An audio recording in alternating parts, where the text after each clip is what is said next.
Every morning you wake up living everyone else's life instead of your own is a morning stolen from the person you were meant to become.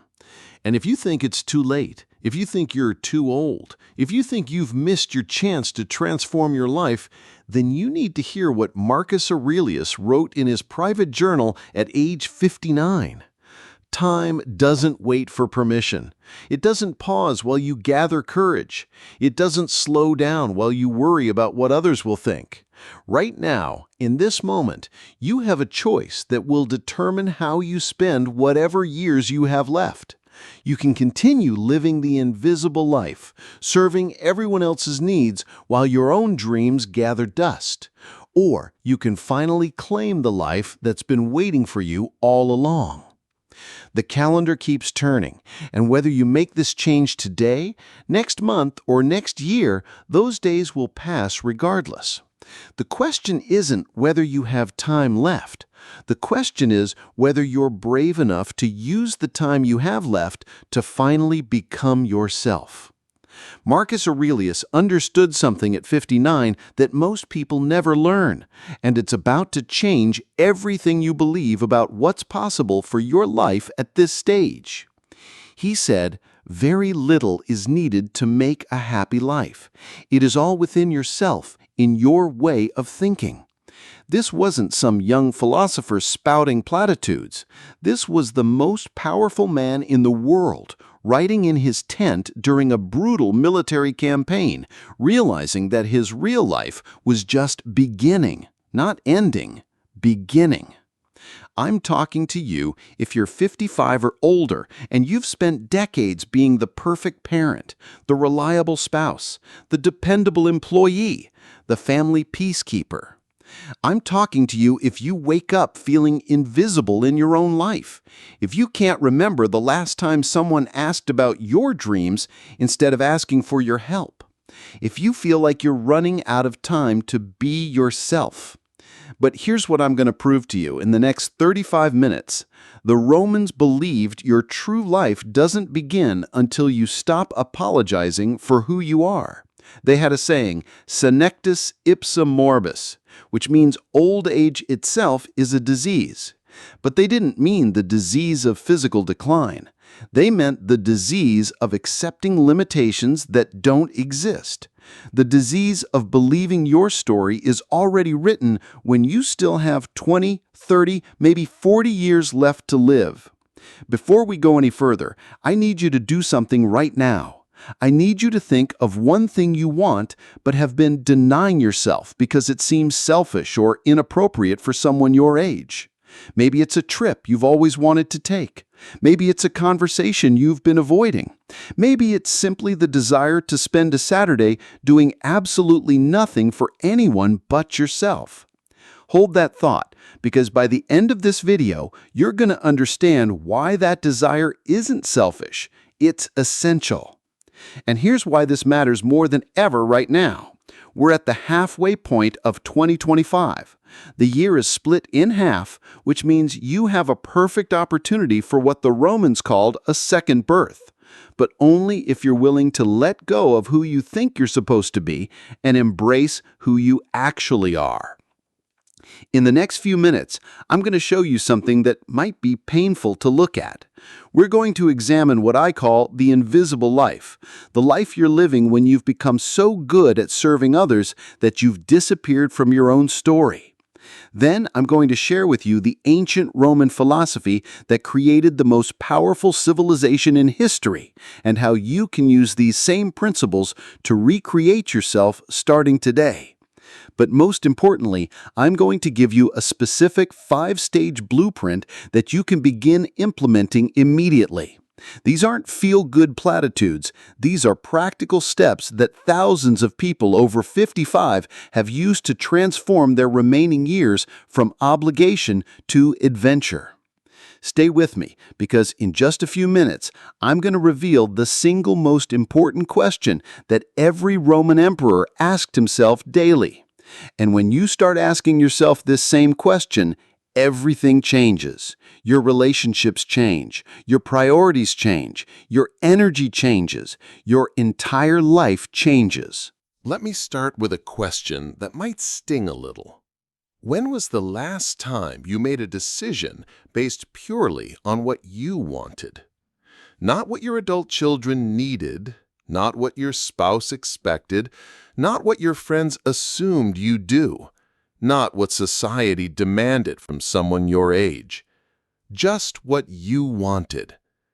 If you can't answer that immediately, if you have to think back weeks or months or even years, then you're living what I call the invisible life. You've become so skilled at anticipating everyone else's needs that you've forgotten you have any of your own. And the most heartbreaking part is that everyone just expects it to continue. This is what the invisible life looks like. Your adult children call when they need something, not to check on you. When they do ask how you are, you automatically say you're fine, even when you're anything but fine. You have no hobbies because you never had time to develop any, and now it seems too late to start. You feel guilty when you spend money on yourself, even though you've spent decades spending money on everyone else without hesitation. You can't remember the last time you felt genuinely excited about tomorrow. You avoid making plans too far in advance because you know someone will need something from you. You've become the family's emotional dumping ground, the one everyone turns to with their problems, but who never gets asked about their own struggles. And perhaps most painful of all, you've started to believe that this is just what getting older means, that this is what you deserve, that your time for personal dreams and desires has passed. But here's what Marcus Aurelius knew that you're about to learn. He wrote, "How much more grievous are the consequences of anger and grief than the causes of them." You're not just living a diminished life. You're grieving the life you never lived, and you're angry at yourself for allowing it. That grief and anger are eating away at whatever time you have left. The invisible life has symptoms that go deeper than just feeling unappreciated. You wake up tired, even after a full night's sleep, because you're emotionally exhausted from managing everyone else's feelings. You find yourself saying yes to things you don't want to do, then resenting the people you said yes to. You've stopped talking about your own interests because nobody seems to care anyway. You avoid conflict so much that you've lost the ability to advocate for yourself. You've become a master at reading the room and adjusting your behavior to keep everyone else comfortable. But you can't remember what makes you comfortable anymore. You feel guilty for wanting things for yourself, as if 50-plus years of service to others hasn't earned you the right to think about your own happiness. And here's the cruelest part of the invisible life. The very people you've sacrificed for often don't even notice your sacrifice anymore. They've come to expect it. Your helpfulness has become background noise in their lives. They assume you'll always be available, always willing, always putting their needs first. This creates what psychologists call learned helplessness. But it's not your helplessness they're learning, it's yours. You've learned to believe that your needs don't matter, that your desires are selfish, that your time belongs to everyone but you. But I want you to consider something that might shock you.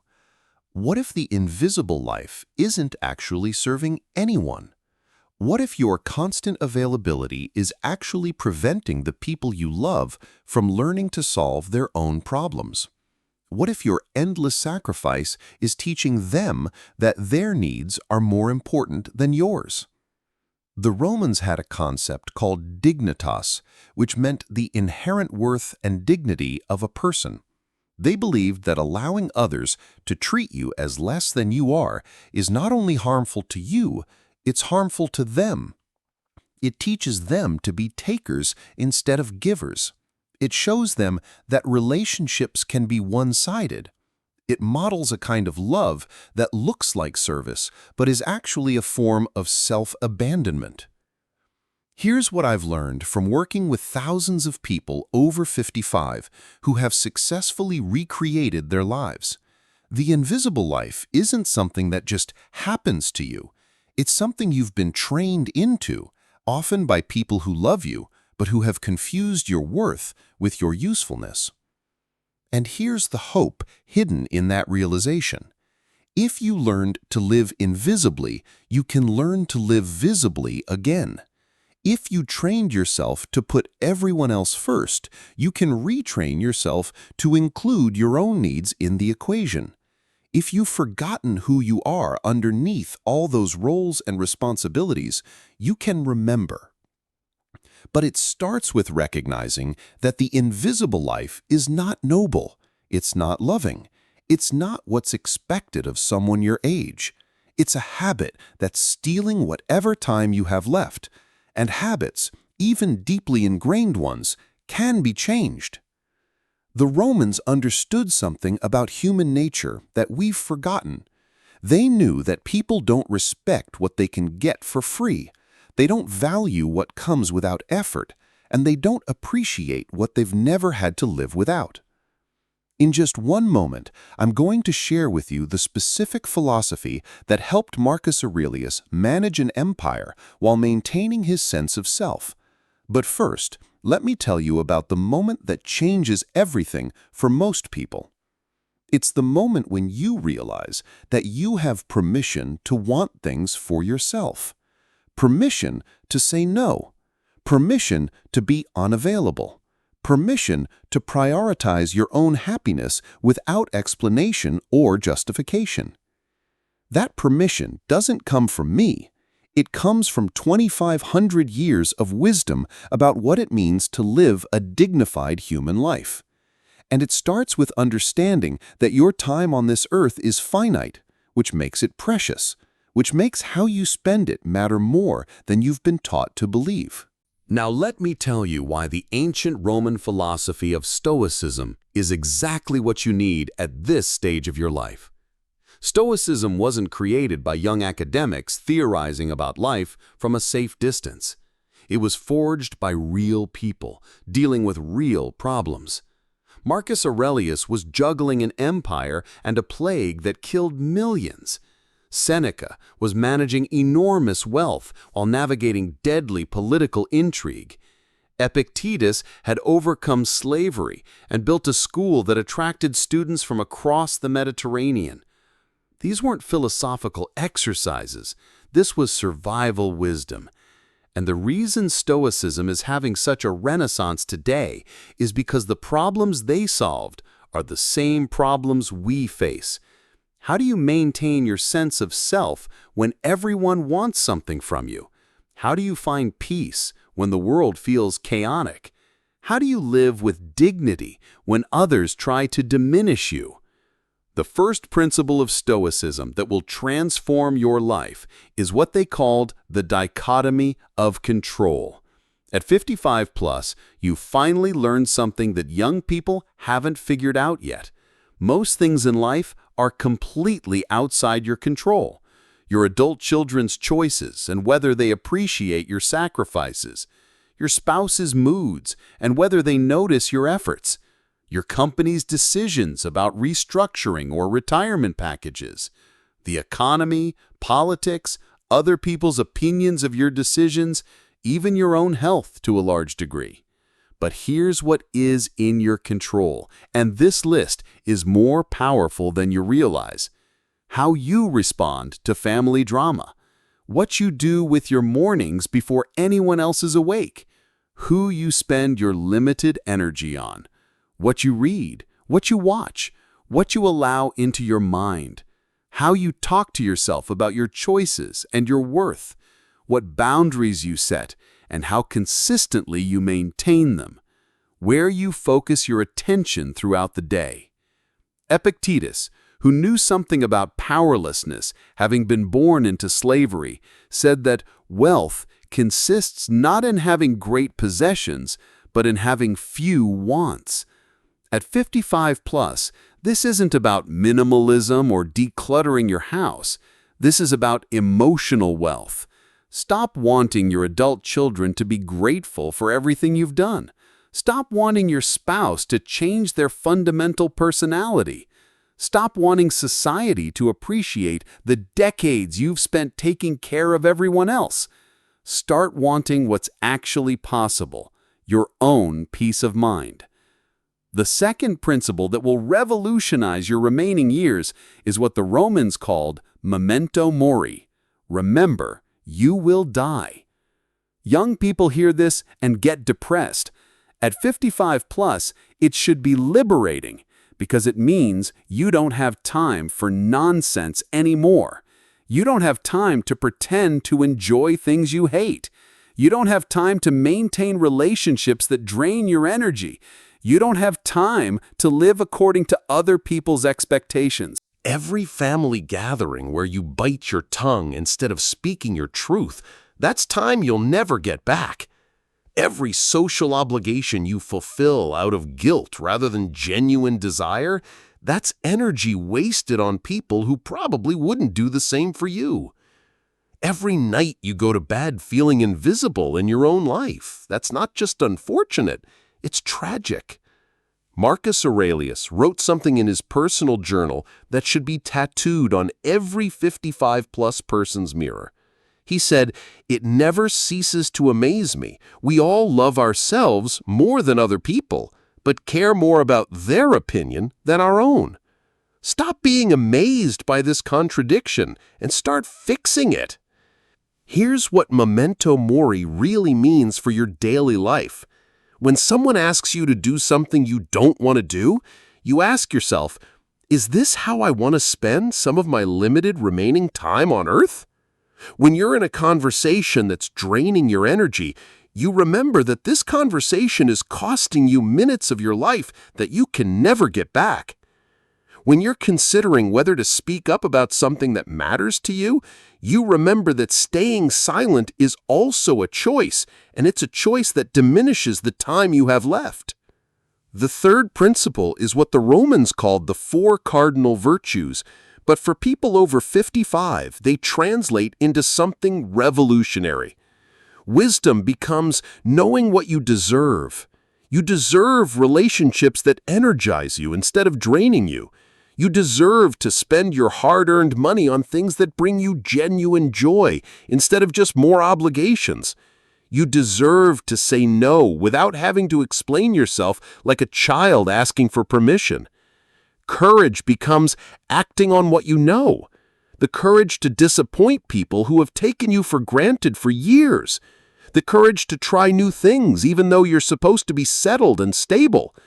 The courage to prioritize your own happiness, even when people call it selfish. Justice becomes being fair to yourself. Give yourself the same compassion you've given everyone else for decades. Invest in your own dreams with the same energy you've invested in everyone else's needs. Treat your own desires as valid, not as embarrassing secrets to be hidden. And temperance becomes balanced boundaries. Not too much sacrifice that you disappear, but not so much selfishness that you become someone you don't recognize. Generous with your wisdom and experience, but protective of your time and energy. Available to the people you love, but not on demand every moment of every day. But here's where Stoicism gets really practical for your situation. The Romans developed specific techniques for dealing with difficult people, and at 55 plus, you've probably accumulated more than your share of difficult people. Family members who guilt-trip you, friends who only call when they need something, neighbors who assume you're available for every favor because you're retired or have flexibility. The Stoics taught something called the discipline of desire, which means training yourself to want what actually serves your well-being instead of what you've been conditioned to want. You've been conditioned to want everyone's approval, everyone's happiness, everyone's comfort. But what if you trained yourself to want your own self-respect instead? What if you wanted honest relationships more than peaceful ones? What if you wanted personal growth more than other people's gratitude? This isn't about becoming cold or uncaring. The Stoics were deeply loving people, but they understood the difference between love that serves and love that enables, between generosity that comes from abundance and generosity that comes from depletion, between helping people and allowing people to become dependent on your help. Marcus Aurelius managed to love his family deeply while also maintaining clear boundaries with them. Seneca remained generous with his wealth while refusing to let people manipulate him through guilt. Epictetus taught his students with great compassion while never allowing them to disrespect his time or energy. They understood that you can't pour from an empty cup, that you can't give what you don't have, that loving others starts with having enough respect for yourself to maintain your own well-being. And this is where the Stoic concept of preferred indifference becomes crucial for your daily life. Health is better than sickness, but your worth doesn't depend on your health. Wealth is better than poverty, but your dignity doesn't depend on your bank account. Other people's approval is nicer than their disapproval, but your self-respect cannot be dependent on their opinions. This means you can prefer that your adult children appreciate you without needing their appreciation to feel good about yourself. You can prefer that your spouse notices your efforts without requiring their notice to continue making efforts. You can prefer that people respect your boundaries without needing their respect to maintain those boundaries. The freedom in this is extraordinary. When your emotional well-being stops depending on other people's responses, you become unmanipulatable. When your sense of self-worth stops fluctuating based on how others treat you, you become unshakable. When your happiness starts coming from your own choices rather than other people's approval, you become truly free. But let me be honest about what this transformation requires. It requires you to disappoint people who have become accustomed to your endless availability. It requires you to seem selfish to people who have benefited from your selflessness. It requires you to change the rules of relationships that have been operating the same way for years or even decades. This is why most people never make this change. It's not because they don't want to. It's because they're afraid of the initial disruption. They're afraid of conflict. They're afraid of being seen as difficult or unreasonable or ungrateful for the life they have. But here's what the Stoics knew that you need to understand. Temporary disruption in service of long-term authenticity is not just acceptable, it's necessary. The alternative is spending whatever years you have left living someone else's version of your life. And here's something most people don't realize until they make this change. The people who truly love you will respect you more when you start respecting yourself. The relationships that can't survive your self-respect weren't really serving anyone anyway. And the new relationships you'll attract will be based on who you actually are, not on what you can do for others. In just a few minutes, I'm going to give you the specific 5-stage blueprint for implementing these principles starting today. But first, I want to tell you about the one thing that Marcus Aurelius did every single day that maintained his sense of self while enormous external pressures. It's a practice that takes less than 5 minutes but changes everything. And it's something you can start doing tonight. Now comes the part where ancient philosophy meets modern action. The Romans were builders, not just thinkers. They created systems that worked under pressure. So here's your 5-stage blueprint for recreating yourself using Stoic principles designed specifically for people over 55 who are starting this transformation in the second half of 2025. Stage 1 is what I call the clarity audit. And this is where most people want to skip ahead, but you cannot skip this step. Before you can recreate yourself, you need to see clearly who you actually are right now versus who you think you should be. This isn't therapy or navel-gazing. This is archaeological work. You're excavating your authentic self from under decades of accumulated obligations and expectations. For the next 30 days, every evening before bed, you're going to ask yourself 5 questions. What did I do today purely for my own enjoyment or growth? What did I do today out of genuine choice versus obligation or guilt? When did I feel most like myself today? What conversation am I avoiding that I know I need to have? What am I pretending to enjoy that I actually resent? Write down the answers.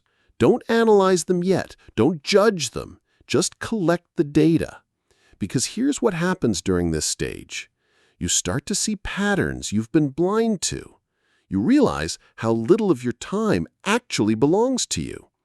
You begin to identify which relationships energize you and which ones drain you. You'll also do a relationship audit during this stage. List every person who regularly demands your time or energy.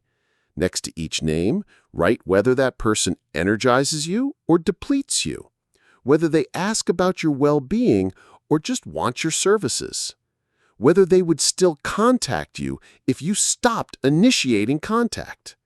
This isn't about cutting people off immediately. It's about getting honest about what your relationships actually are versus what you've been pretending they are. Stage 2 is the experiment in refusal, and this is where the real transformation begins. The Romans understood that you cannot build new habits without breaking old ones. For the next 30 days, you're going to practice saying no without explanation. This is revolutionary for people over 55 because you've been trained to justify every boundary, to soften every refusal, to apologize for having preferences. Start small. Say no to one minor request each day. Could you pick up some groceries for a neighbor? No, I won't be able to do that. Can you babysit this weekend? That doesn't work for me. Will you organize the family reunion again this year? I've decided not to take that on. Notice the urge to explain, to soften, to apologize. Resist that urge. Here's what you'll discover during this stage. Some people will be shocked because they've never heard you say no before. Others will be angry because your boundaries inconvenience them. A few will respect you more because you're finally respecting yourself. But most importantly, you'll remember what personal agency feels like. The key during this stage is consistency. Every day, one refusal without explanation. This retrains your brain to see your time and energy as valuable resources that require your conscious consent to access. It breaks the automatic yes that's been running your life for decades. Stage 3 is identity archaeology, and this is where you start remembering who you are underneath all those roles. You're going to reconnect with the parts of yourself that got buried under years of responsibility. What did you love before you became the family caretaker? What would you try if you knew you couldn't fail? What brings you energy instead of draining it? Choose one thing you've always wanted to explore and commit 30 minutes to it every single day for 30 days. Learn Italian because you've always been curious about the language. Take photographs because you notice beauty everywhere but never have time to capture it. Write in a journal because you have thoughts and observations that matter. Research that trip you've always wanted to take but convinced yourself you couldn't afford or didn't deserve. This isn't about becoming an expert at anything. This is about remembering that you're a complete person with interests and curiosities, not just a service provider with responsibilities. During this stage, you'll likely feel guilty about spending time on yourself. That guilt is not your moral compass. It's your conditioning, and it's exactly what you need to work through. Stage 4 is relationship reconstruction, and this is where you start building connections based on who you're becoming instead of who you used to be. You're going to evaluate every relationship using what I call the energy equation. Does this relationship add energy to your life or subtract it from it? Does this person respect your boundaries or constantly test them? Do they show interest in your well-being or just expect your availability? Relationships that energize you get more of your time and attention. Relationships that drain you get boundaries and limits. Relationships that disrespect you get consequences, up and including ending them completely. This sounds harsh until you realize that you probably have 20 to 40 years left to live.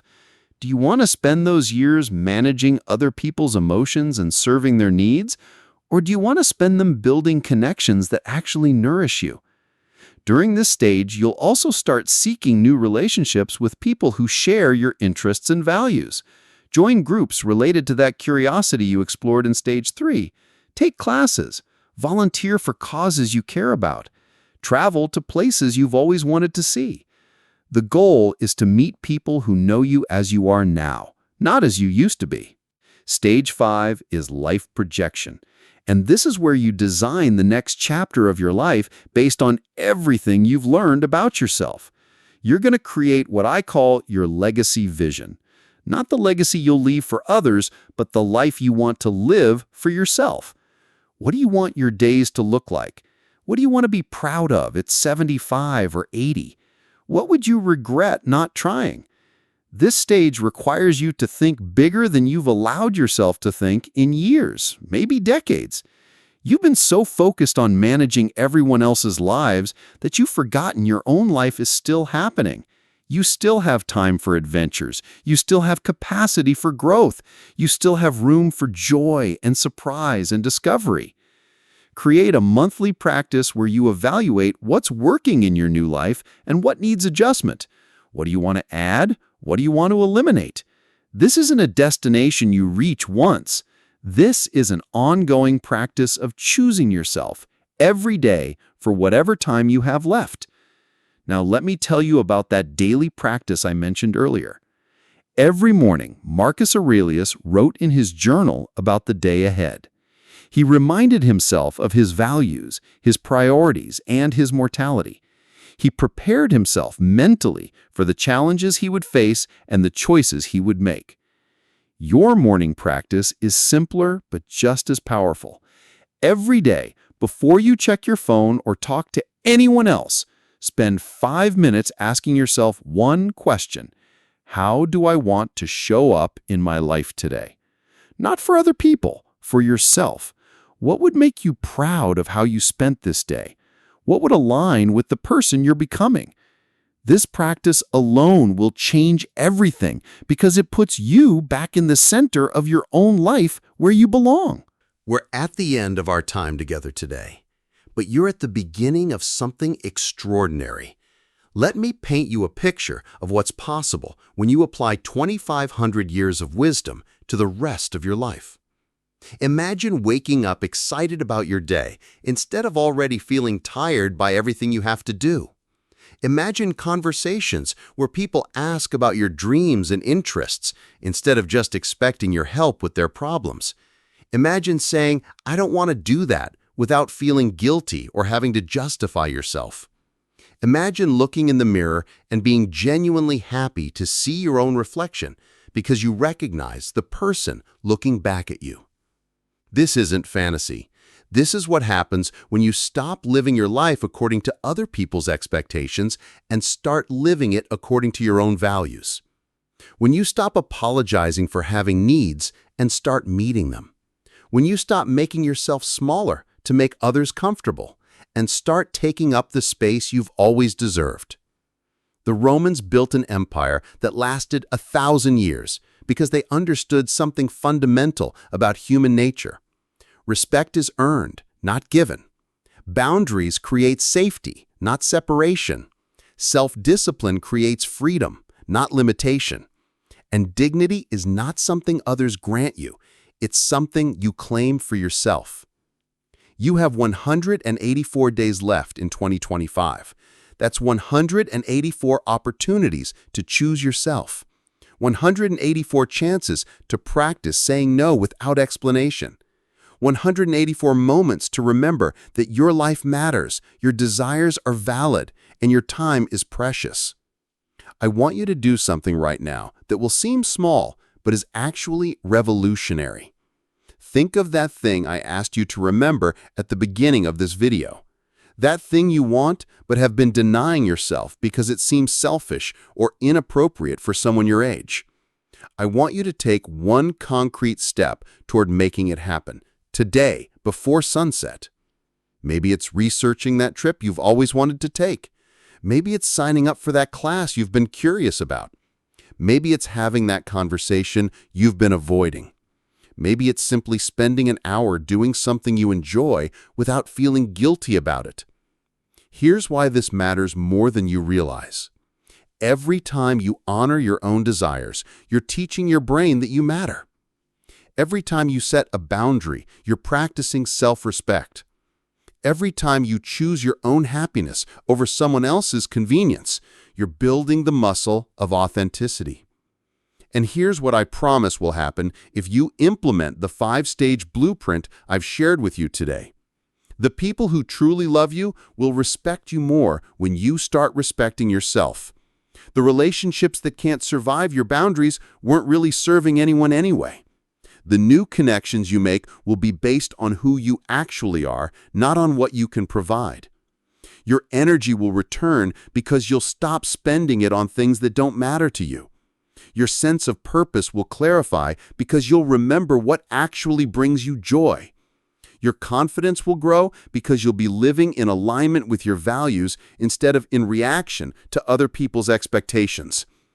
Most importantly, you'll stop feeling like you're running out of time and start feeling like you're finally living in your own time. Because that's what this is really about, reclaiming your time, your energy, your attention, your life. 2025 isn't ending, it's transforming, just like you are. The best years of your life aren't behind you. They're waiting for you to show up and claim them. But only if you're willing to disappoint some people. Only if you're willing to seem selfish to people who have benefited from your selflessness. Only if you're willing to change the rules that have been governing your life for far too long. If this resonated with you, if you're ready to stop living invisibly and start living authentically, then you're not alone. There are thousands of people over 55 who are discovering that life begins when you stop apologizing for living it. Subscribe to this channel because tomorrow I'm going to share something that will shock you. The 3 specific phrases that will end family manipulation forever. The Romans had exact words for family members who overstep boundaries, and when you learn these phrases, you'll never be guilt-tripped again. Your transformation doesn't start tomorrow. It doesn't start on Monday. It doesn't start next month. It starts right now with whatever step you take in the next few hours to honor yourself instead of ignoring yourself. Remember what Marcus Aurelius knew, and you're about to learn. The universe doesn't care about your age, your past mistakes, or other people's expectations. It only cares that you're alive right now with the power to choose. So choose yourself, finally, completely, unapologetically. Your invisible life ends today. Your authentic life begins now.